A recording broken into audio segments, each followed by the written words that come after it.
Bom dia a todos, que a paz de Jesus esteja conosco.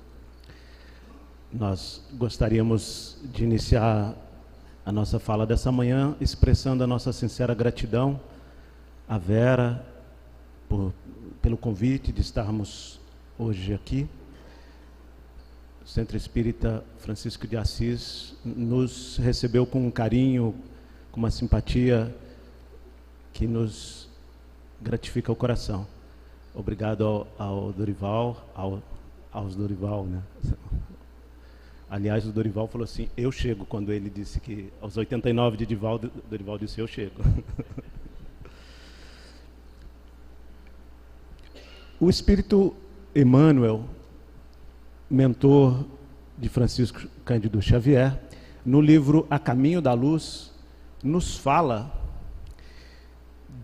da grandiosidade de Jesus. No início do livro A Caminho da Luz, ele vem nos dizendo que quando o planeta Terra foi organizado, foi plasmado, o Cristo já era perfeito. Esse Espírito que encarnou e que viveu aqui apenas por 33 anos e que teve um messianato de apenas 3 anos e do qual falamos há 21 séculos, estamos começando o 21º século, 21 séculos atrás, num período onde não havia os recursos que temos hoje de divulgação de informações, e falamos dele até hoje. Tamanha a grandiosidade desse Espírito. O Espírito Emmanuel nos explica, e para nós é difícil até compreender, quando ele vem nos dizendo que ele é o organizador do planeta, que ele juntou nebulosas. Para nós é até complicado de compreender. O melhor astrofísico da Terra vai ter dificuldade de compreender como que um ser, a partir da vontade, porque nós conseguimos conceber por analogia, e nós não conhecemos algo tão grandioso. Nós imaginamos uma mão fazendo ações, uma mente muito poderosa fazendo ações, mas é muito mais do que isso. Ele já era perfeito quando, segundo a ciência, 4,5 bilhões de anos atrás, a Terra se iniciou. Não a vida, a Terra. E ele diz frases que nós temos que buscar compreender com bastante afinco, com bastante esforço, para termos alguma noção. E à medida em que vamos evoluindo, nós vamos compreendendo um pouco mais. E nós vamos reflexionar nessa manhã sobre uma dessas falas de Jesus, uma dessas frases, que ele diz lá, buscai e achareis. Buscai e achareis. Vamos analisar o contexto em que ele disse isso. Vamos fazer, através de alguns discípulos que vieram ao longo de todos esses séculos, vamos fazer analogias e tentar compreender. Nós vamos usar Leon Denis, que escreveu o livro O Problema do Ser, do Destino e da Dor. Este livro foi escrito em 1919, daqui a 2 anos ele vai fazer 100 anos, e esse livro é atualíssimo, O Problema do Ser, do Destino e da Dor.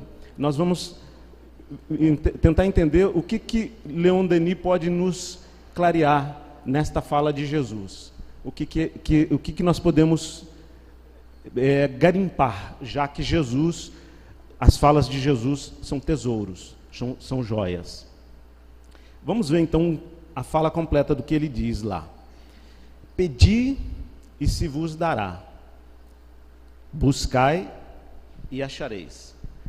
Batei à porta e se vos abrirá. Porque todo aquele que pede, recebe. Quem procura, acha. E se abrirá àquele que bater à porta.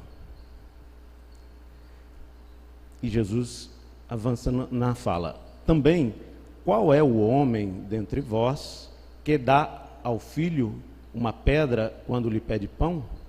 Ou, se lhe pede um peixe, lhe dá uma serpente? E Jesus diz em seguida a isso, ele diz assim, se sendo nós pais, quem aqui é pai, levanta a mão por favor, pai ou mãe, que na verdade é a mesma coisa, muitos somos pais. Se o seu filho que está com fome lhe pede, pai, eu estou com fome, nós que não somos perfeitos, não vamos dar uma pedra. Pai, eu estou com fome. Nós que não somos perfeitos, não vamos dar ele pedindo um peixe, uma serpente? O que o Pai Criador, aquele que criou o mar, aquele que criou as estrelas, aquele que criou tudo que é perfeito, imagina esse sol que amanheceu aqui hoje e que amanhecerá amanhã no mesmo instante programado, essa perfeição de astros, que inteligência suprema criou tudo isso. Se a este eu pedir, Jesus está dizendo que ele dará. Não é o Antônio Carlos que está dizendo que ele dará. Jesus está dizendo: pedi e se vos dará. Buscai e acharei.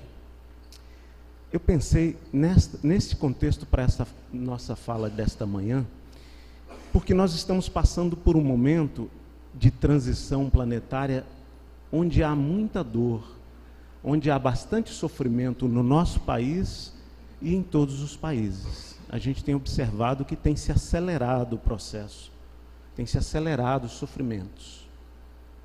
Se nós olharmos no passado, eu estudei história e gosto muito de analisar os períodos históricos, nós tivemos momentos gravíssimos e nós no passado éramos mais atrasados que hoje. Nós estamos evoluindo. No passado, alguém que tivesse mediunidade era colocado numa fogueira.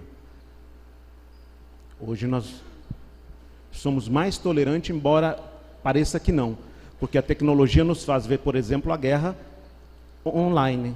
Nós conseguimos ver uma guerra, focos de guerra, uma pessoa atirando na outra ali, porque a tecnologia nos proporciona, tem sempre uma câmera mostrando. Então nos parece que o mundo está num momento de sofrimento maior do que houve no passado, mas nós, enquanto comunidade planetária, estamos evoluindo e evoluímos de há 2000 anos e desde o início. Estamos evoluindo, nos parece, mas neste momento de transição, os espíritos superiores vêm nos dizendo, e Divaldo Franco vem falando isso em diversas palestras, e a gente vê isso na Gênese. Kardec já nos falava disso no início da codificação, que nós passaremos por um momento de transição onde na fala de Jesus irá ser separado o joio do trigo. Alguns de nós que persistimos nas viciações, alguns de nós que persistimos nas nossas falhas, não reencarnaremos no planeta porque ele deixará de ser de provas e expiações para regeneração. Alguns de nós, então, que continuarmos em viciações muito difíceis, muito pesadas, iremos para um planeta na conformidade do nosso nível de evolução, num planeta de provas e expiações. Esse planeta se tornará de regeneração. Mas o que nós podemos fazer nesse movimento em que, segundo vários espíritos, estão reencarnando os maiores, os mais evoluídos de todos os tempos, os grandes cientistas de séculos, os grandes homens da área das religiões, mas também estão reencarnando alguns que precisarão de sua última oportunidade neste planeta de provas e expiações, em conseguindo ir para a regeneração, ou em não conseguindo ir para um planeta, porque o nível de vibração desse planeta está mudando e irá mudando aos poucos.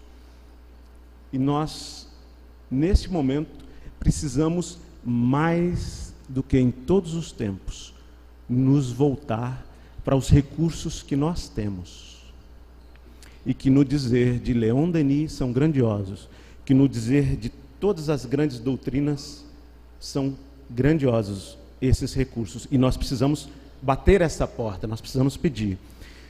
No item 5 do Evangelho, segundo o Espiritismo, tem uma fala explicando essas palavras de Jesus. Sob o ponto de vista moral, aquelas palavras de Jesus significam: pedi a força de resistir ao mal, e a tereis. Pedi a assistência dos bons espíritos, e eles virão vos acompanhar, e vos servirão de guias. Pedi bons conselhos, e não vos serão jamais recusados. Batei a nossa porta, e ela vos será aberta. Mas pedi sinceramente, com fé, fervor e confiança. apresentai-vos com humildade e não com arrogância.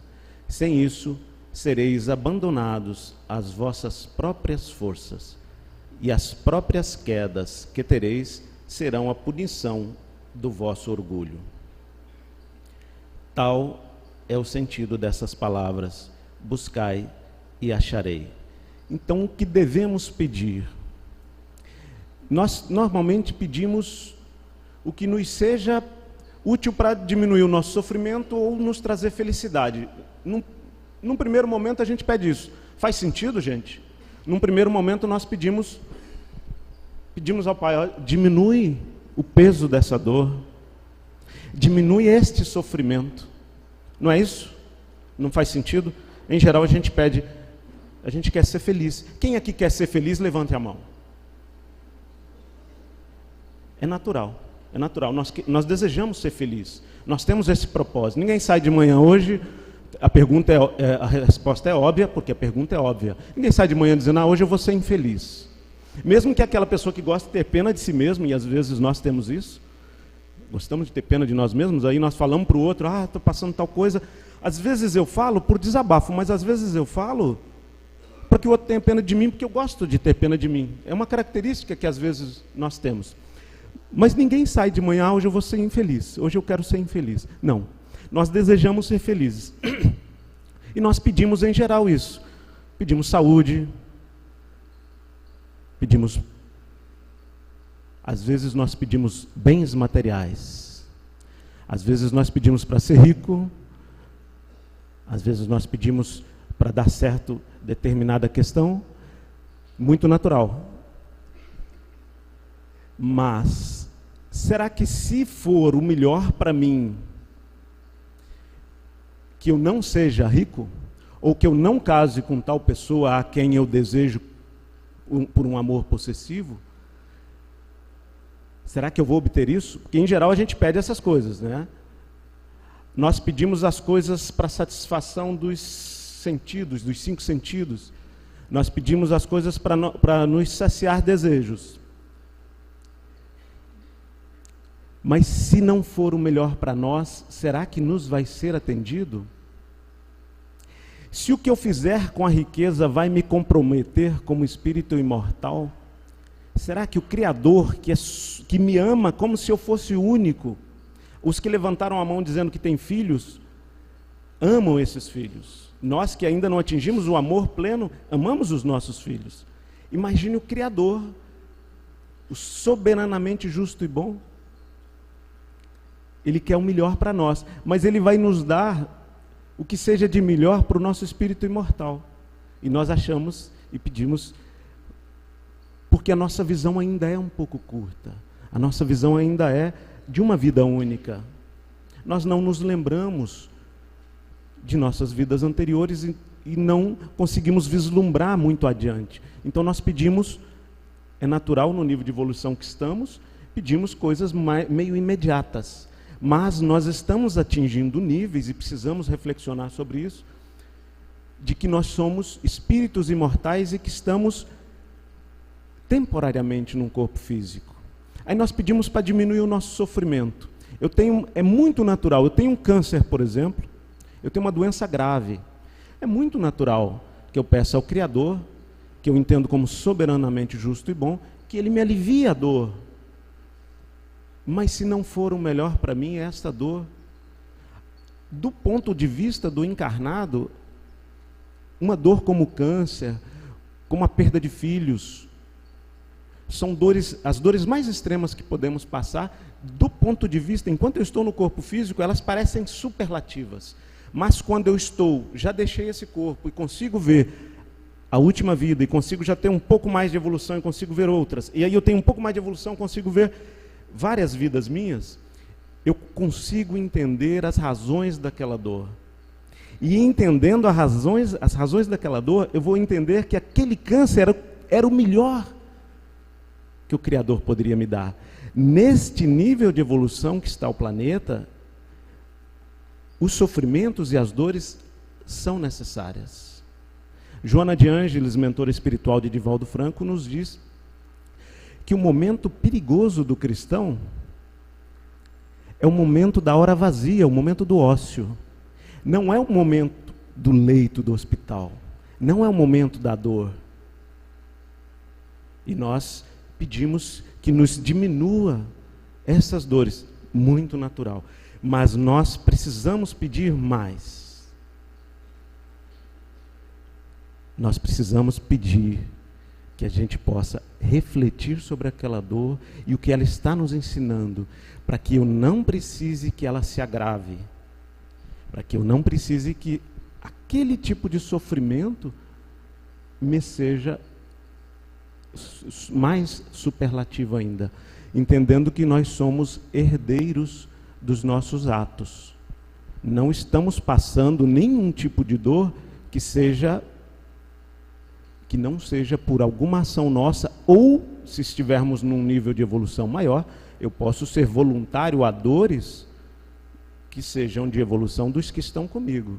A gente vê muitas pessoas que vêm com pequenas missões dentro de suas famílias, com dores que já não precisariam, e aí vem lecionar, vem ensinar com seu exemplo para outros. A gente tem muitos exemplos disso, mas a maioria de nós, as nossas dores são, se não são, mas eu não fiz, eu tenho um efizema pulmonar, eu nunca fumei, eu nunca bebi, tenho um câncer em um órgão ligado ao uso de álcool, mas eu não me lembro nesta encarnação. Se eu não fiz nessa, em outra eu fiz.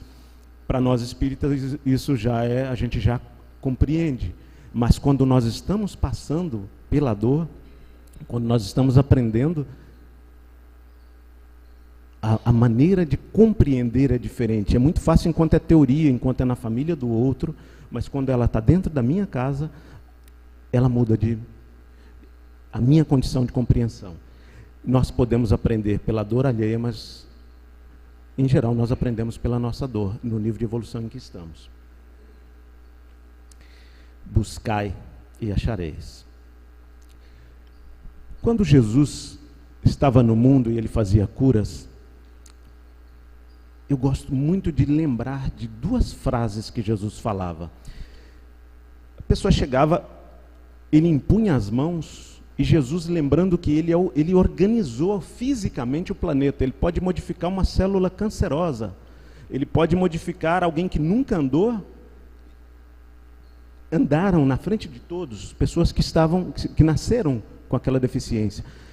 A pessoa chegava perto de Jesus, trazido às vezes, se não andava, ele impunha as mãos e fazia, em geral, duas perguntas. Os espíritos superiores vêm nos trazendo essa informação, que ele fazia duas perguntas quase sempre. Tu crês que eu te posso curar? Tu queres? Tu crês? Tu queres? Por que será que aquele que organizou fisicamente o planeta fazia essa pergunta? Podemos concluir, entender que ele queria que aquele que tivesse com a doença desejasse a cura. Aquele que está com a dor queira. É preciso que ele mobilize a vontade. É preciso que nós mobilizemos a vontade. Por isso ele nos perguntava, e nós podemos nos colocar no lugar de qualquer um daqueles que esteve com ele. Porque nós, diante dele, somos aqueles que, de alguma forma, somos indigentes, que, de alguma forma, somos os necessitados. Diante desse gigante moral, desse príncipe do amor, qualquer um de nós é um indigente. O mais evoluído do planeta, diante de Jesus, ainda é um indigente. E nós podemos, e ele nos perguntará: tu crês? Tu queres?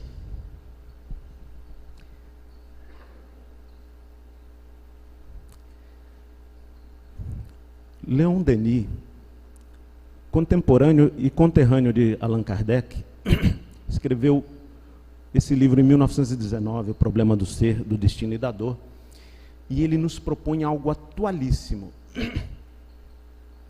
Ele nos diz assim: entendendo o que Jesus estava mobilizando naquela pergunta, ele está dizendo assim: poderosa rede de forças, de energias, estão ocultas em nós.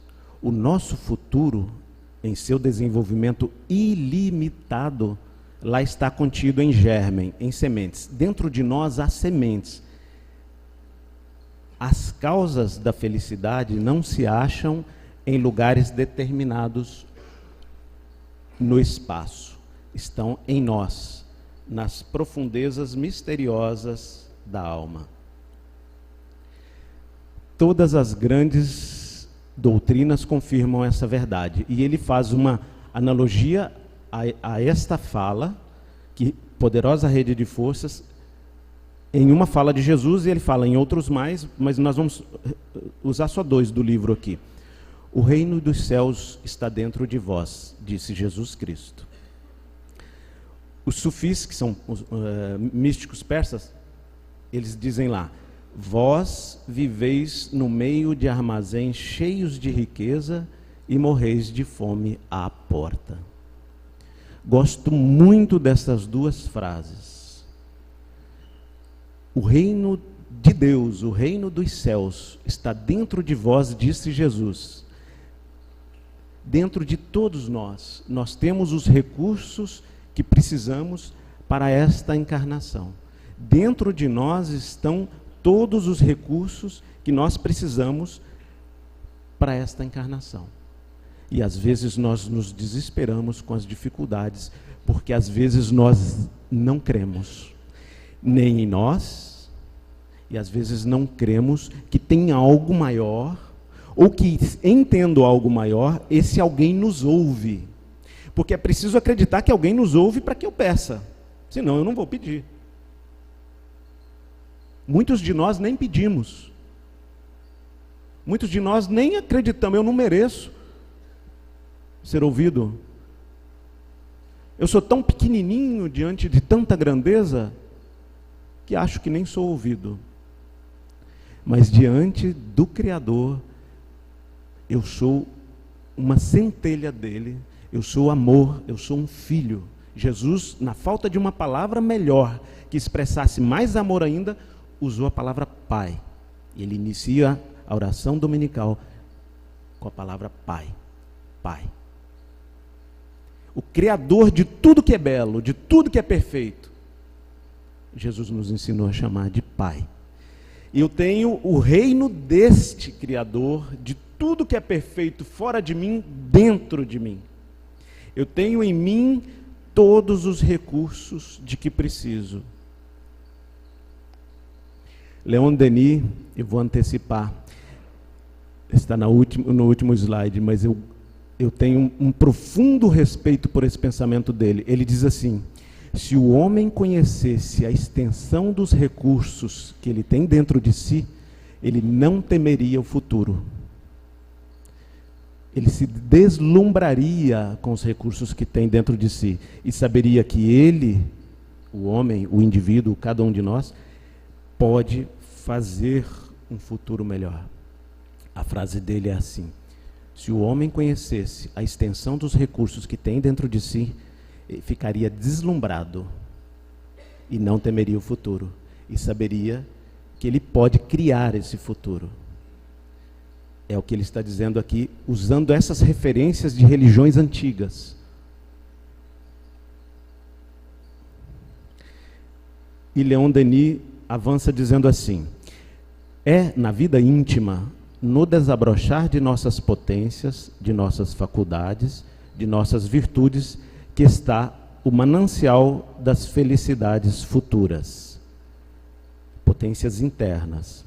Olhemos atentamente para o fundo de nós mesmos, fechemos nosso entendimento às coisas externas, e depois de havermos habituado nossos sentidos psíquicos à escuridade e ao silêncio, veremos surgir luzes inesperadas, ouviremos vozes fortificantes e consoladoras.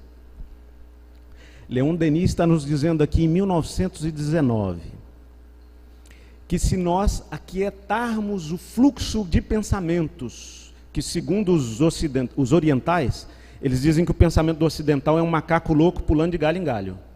Que nosso pensamento vai de um ponto para outro, como se fosse um macaco louco pulando de galho em galho. E que nós precisamos diminuir esse fluxo de pensamentos, como diz Jesus, vai num canto em secreto e fala com seu Pai em secreto. Ele está propondo aqui para nós orarmos, meditarmos. Mesmo as ciências estão falando isso. Hoje a gente vê em capa de várias revistas aí, mindfulness, meditação, quietude. Quietude mental. Nós precisamos, não importa qual seja a atividade que nós tenhamos, não importa qual seja o ritmo de vida que nós tenhamos, todos os que estão nessa sala, encarnados ou desencarnados, porque o fato de não estarmos no corpo não implica que não tenhamos as mesmas necessidades. Nós precisamos diminuir esse fluxo mental e nos aquietarmos um pouco. Precisamos orar, precisamos meditar, porque senão nós agimos como autômatos, nós reagimos a impulsos mais instintuais do que escolhidos. Senão eu fico à mercê de influenciações o tempo inteiro e às vezes pensamentos que não são nem meus. Então eu preciso aquietar um pouco, ir num canto em secreto, como propõe Jesus. Em secreto, não que você vai fazer algo místico, em secreto porque você precisa de silêncio e quietude, de você se afastar do burburinho e se aquietar. Alguns que fizeram um pouquinho mais, eu vou contar de dois deles aqui bem rapidamente, fizeram prodígios à vista de todos. Vamos citar um exemplo só e a gente vai dizer, mas esse é Pedro, esse é João. Não. Deus não faz seres privilegiados. Deus fez espíritos simples, ignorantes, nenhum feito de um material diferente do outro. Então, vamos citar aqui um exemplo de Pedro com João. Pedro e João estavam caminhando em direção a um templo e foi trazido até ele ali um paralítico, eles chamavam coxo, a pessoa que não tinha um movimento nos membros inferiores. Um paralítico, não tinha movimento nas pernas, foi levado até João e Pedro ali para pedir esmola. E eles sempre estavam ali naquele templo pedindo esmola, sempre estavam vários paralíticos. E ele chega e pede esmola para João e Pedro. E Pedro olha nos olhos dele, junto com João, e diz assim, eu não tenho ouro nem prata, mas em nome de nosso Senhor Jesus Cristo, o que eu tenho eu te dou. Levanta e anda. Levanta e anda. E acontece aos olhos de todos que estavam ali, que conheciam aquele paralítico desde a infância, ele levanta e anda. O paralítico levanta e anda. Quem estava ali não era Jesus Cristo. Quem estava ali era Pedro e João. E nós vamos dizer, mas Pedro e João foram escolhidos. Pedro e João já eram evoluídos. Pedro era um pescador ignorante. João era um adolescente. Eles pré-existiam? Claro que sim. Mas eles foram convidados a um trabalho, a seguir Jesus. Eles testemunharam por 3 anos as ações e eles acreditaram. A diferença entre eles e outro que não fizesse um prodígio desse é que eles acreditaram. A diferença é que eles acreditaram. Levanta e anda. E como os espíritos vêm nos dizendo que nós estamos num nível de letargia, eu vou fazer uma proposta ousada aqui. Nós estamos num certo nível de sonolência. A psicologia chama de estado de... Você que é psicóloga, Amélia. Nível de sono, consciência de sono. Consciência de sono. Muitos de nós, porque não raciocinamos, vamos agindo à mercê das circunstâncias. Não fazemos escolhas muito claras. Muitos de nós temos um certo torpor. Eu vou fazer uma proposta aqui. Cada um de nós, quando eu disser levanta e anda, vai se levantar, calma, vai mudar de lugar vai levantar e andar em qualquer direção e calmamente, tranquilamente, vai sentar em outro lugar sem se importar com quem estava junto.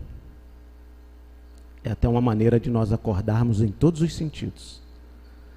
Cada um de nós vai levantar e vai andar, simbolizando, para a gente lembrar, isso aqui é didática, para a gente lembrar, algum nível de sono eu tenho. Com exceção daquele mais evoluído que já despertou, talvez aqui tenha alguns, e se tiver vai compreender essa proposta didática. Então nós vamos levantar, vamos andar olhando calmamente, sem trombar em ninguém, e vamos para um lugar que esteja vazio. Pode parecer brincadeira de criança, pode parecer que não faz muito sentido, mas eu vou me lembrar, cada um de nós vai se lembrar. Então eu vou pedir, quero ver se eu tenho a força de Pedro e de João, eu vou pedir, levanta e anda, por favor, gente, levanta e anda. E volte para algum lugar que estiver vazio, não precisa, de preferência não o mesmo.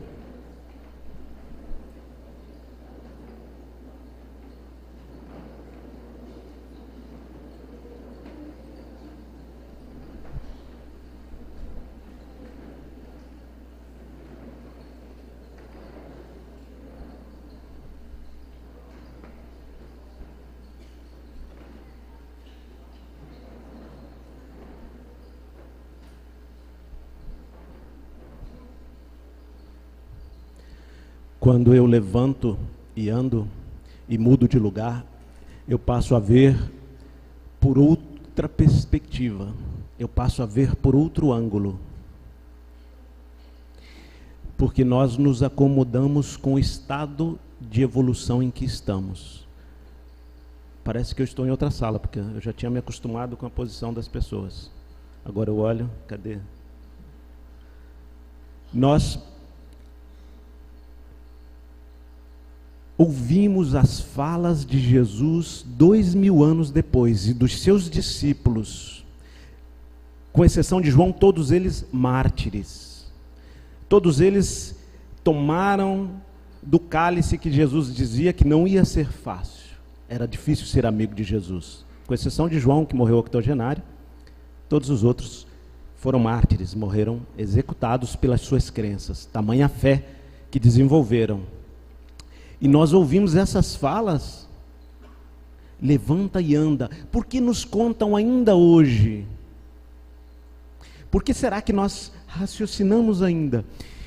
Porque elas sempre têm nuances de ensinamentos para nós. Esse paralítico que levantou e andou, jamais vai esquecer aquela encarnação. E se eu fizer isso, se eu levantar da maneira em que eu estou, do modo de vida em que eu estou, e eu posso fazer isso hoje, eu diminuo o nível de sofrimentos que eu tenho. Porque alguns sofrimentos eu posso modificar, muitos deles. Outros não, porque eu tenho acertos com a lei, com as leis de Deus, aquelas 10 leis morais que estão na terceira parte do Livro dos Espíritos ali. Eu tenho contas a ajustar com algumas, mas eu posso diminuí-las. Segundo o Divaldo Franco, ele diz assim: o bem que eu faça anula o mal que eu fiz. O bem que eu faça anula o mal que eu fiz. Então eu tenho débitos graves. Mas você acha que um pai gosta de ver um filho tendo câncer várias encarnações seguidas? Um pai gosta de ver um filho tendo várias doenças, morando debaixo da marquise várias encarnações seguidas? Um pai gosta de ver um filho se suicidando várias encarnações seguidas? Não. Nem um pai limitado do mundo, nem o pai criador. Então, ele deseja que nós evoluamos e nós podemos, fazendo o bem, diminuir o peso dos nossos acertos, das nossas dívidas. Leon Denis nos propõe que a gente faça essas reflexões, essas introspecções, Ele diz assim: há em toda a alma humana dois centros, duas esferas de ação e expressão. Uma delas circunscrita à outra, uma delas interdependente da outra. Todos nós que aqui estamos, temos então duas esferas de ação, uma interdependente da outra. A primeira manifesta a personalidade, o eu, o ego, com suas paixões, suas fraquezas, sua mobilidade, sua insuficiência. Nós temos um lado em nós, então, que manifesta o ego, do qual deriva todo o mal que podemos passar no mundo. O ego que adoece, o egoísmo.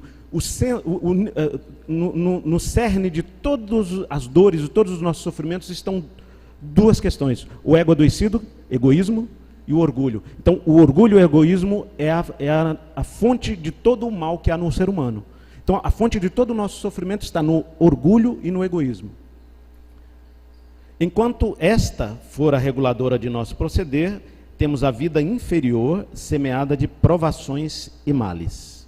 Enquanto o meu ego, que adoece e que se torna egoísta, for regulador do meu proceder, eu vou ter a vida inferior semeada de provações e males. Enquanto o meu ego, adoecido, for o regulador do meu proceder, então... Mas nós temos uma outra parte. A outra interna, profunda, imutável. É ao mesmo tempo a sede da consciência, a fonte da vida espiritual, o templo de Deus em nós. É somente quando esse centro de ação domina o outro, quando suas impulsões nos dirigem, que se revelam nossas potências ocultas e que o Espírito se afirma em seu brilho e beleza. É por ele que estamos em comunhão com o Pai que habita em nós, segundo as palavras do Cristo, com o Pai que é foco de todo o amor, o princípio de todas as ações. Então, todos os seres humanos, todos nós, temos duas partes que nos podem dominar, e nós temos o livre-arbítrio para escolher, e escolhemos todos os dias. Ora eu escolho uma porta larga,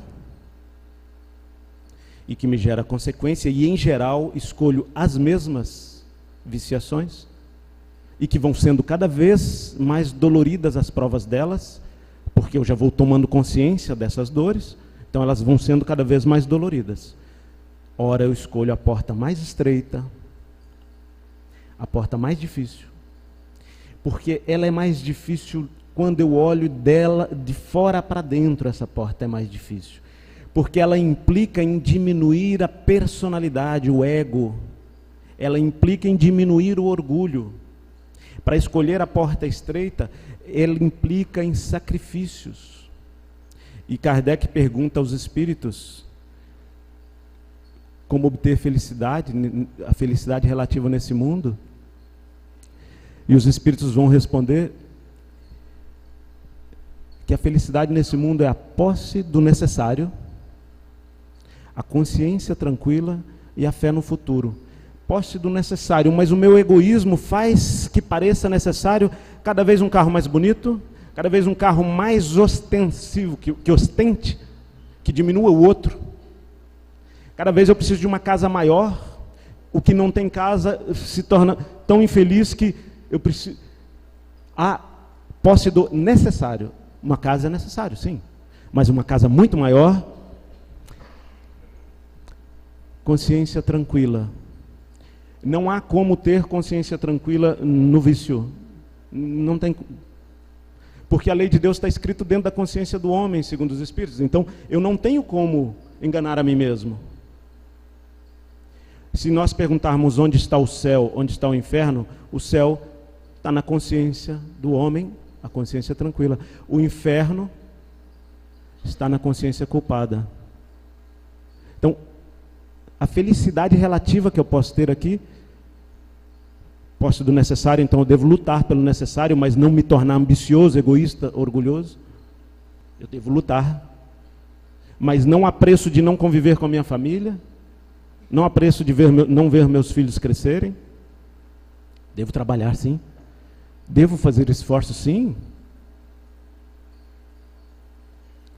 Devo fazer essa reforma íntima que propõe a doutrina espírita para ir ter esta felicidade. Mas os espíritos responderam também: quão poucos de vós fazem esforços. O que nos falta, segundo os espíritos, é vontade. Vontade. Os espíritos responderam a Kardec: quão pouco de vós fazem esforços. Se nós fizéssemos pequeninos esforços, não são grandes sacrifícios, não. Segundo os espíritos, são pequeninos esforços. Aí os espíritos dizem: mas quão poucos de nós. Então vamos estudar só um pouquinho essa palavra vontade. Então, perpetuamo-nos em mundos materiais. Um foco de ação nosso, né? Perpetuamo-nos em mundos materiais, onde tudo é inferioridade, incerteza e dor. Pelo outro, temos entrada nos mundos celestes, onde tudo é paz, serenidade, grandeza. Só pela manifestação crescente do Espírito Divino em nós, que chegamos a vencer o eu egoísta, associar-nos plenamente à obra universal e eterna, a criar uma vida feliz e perfeita.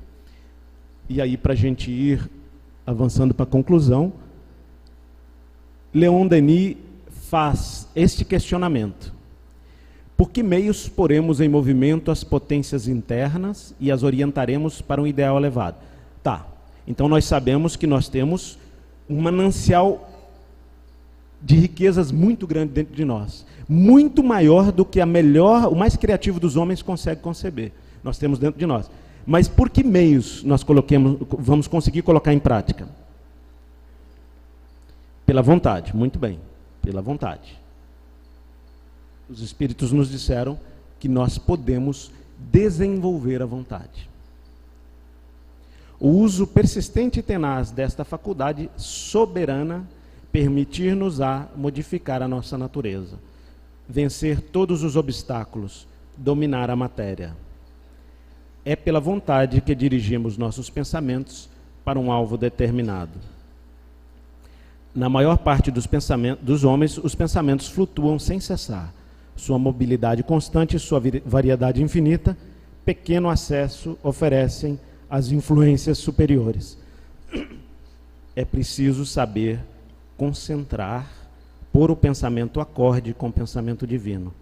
Então, a alma humana é fecundada pelo Espírito Divino, que a envolve e penetra, tornando apta a realizar nobres tarefas. A vontade diferencia o homem que teve sucesso do homem que foi derrotado. E aí nós vamos ver, existem muitas variáveis, é preciso não julgar o outro, não avaliar, mas, puxa, eu vejo fulano de tal que fez tanto esforço e não conseguiu vencer. É que a vitória para nós, a vitória parece que é só a saúde, só a riqueza, só a beleza. O vencedor é aquele que os holofotes iluminam. O vencedor é aquele, o que teve sucesso, o que não foi derrotado, é aquele que tem a riqueza, que tem a beleza, que tem a fama, que todos querem estar juntos. Nos parece isso. Mas o vencedor, às vezes, é o anônimo que venceu a si mesmo. O maior vencedor é aquele que venceu a si mesmo. Eu não conheço ninguém maior no vencer a si mesmo do que aquele que, inocente, aceitou ser morto como um culpado. Aquele que, numa cruz, que era usada para prender ladrões, que era usada para executar ladrões, ele não reivindicou em nenhum momento sua inocência. Em nenhum momento ele afirmou ser inocente. Esse é o vencedor. Porque ele venceu a si mesmo. E ele mostrou, com seu exemplo,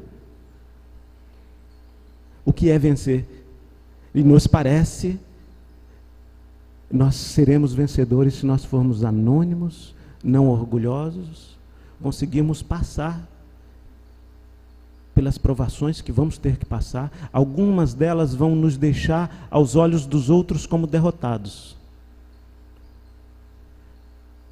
Mas diante do Criador seremos vencedores. Nós precisamos conseguir compreender esse processo. E Leon Denis está nos dando uma ferramenta fundamental, como vários outros mestres, como todos os espíritos estão falando. Emmanuel falava isso, André Luiz falava isso, Joana de Ângeles fala isso, através de Divaldo, Manuel Filomeno de Miranda fala isso, Leon Denis fala isso. Precisamos aquietar o nosso fluxo mental, diminuir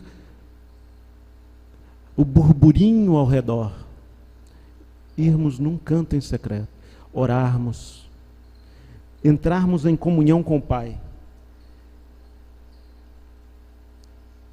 A alma humana é fecundada pelo Espírito Divino. Para que a alma humana seja fecundada pelo Espírito Divino, é preciso que nós nos aquietemos.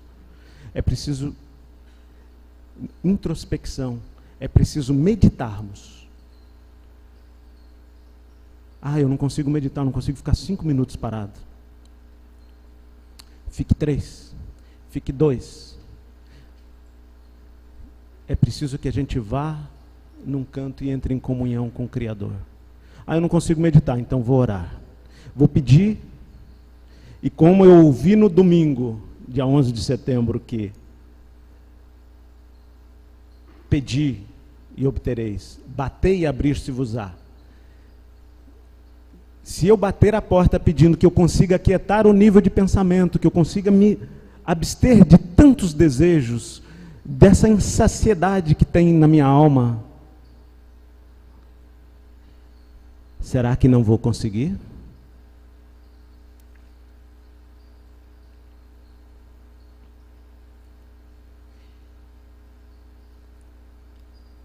É pela vontade que nós dirigimos nossos pensamentos para um objetivo preciso. Eu estudei algumas biografias de Francisco de Assis para um trabalho que nós fizemos no Paraná, e eu fiquei muito impressionado com a capacidade, com a vontade que existe nesse espírito. Alguns espíritos dizem que ele é a reencarnação de João Evangelista. Alguns falam que, não importa se é verdade ou não, mas esse espírito desceu no momento mais sombrio da história da humanidade, São Francisco de Assis, nas trevas da Idade Média. E dizem alguns biógrafos que ele às vezes estava caminhando pela rua, caminhando às vezes fazendo as suas ações, e ele, a ação de saciar a fome do outro, de saciar a fome de pão e de amor do outro, era tamanha. E em alguns momentos ele começava a chorar, chorava inconsolavelmente. Nada do que dizia fazia com que ele parasse de chorar. E aí perguntava, mas dava-se o tempo do choro dele, e perguntava, mas o que está acontecendo, paizinho? O chamavam de paizinho, ele era uma figura franzina. O que está acontecendo? E ele, num transe, descrevia o momento do Calvário. Jesus foi morto inocente, e chorava e descrevia como se tivesse visto, como se estivesse ali embaixo daquela cruz. Descrevia a cena da crucificação. E era assim, as pessoas, um biógrafo dele, que é contemporâneo dele, acho que é São Boaventura, que foi canonizado depois, é um biógrafo contemporâneo, tem outros vários de outros tempos, é uma das personalidades mais biografadas da história. Aquele contemporâneo dele dizia que o êxtase dele provocava algo impressionante.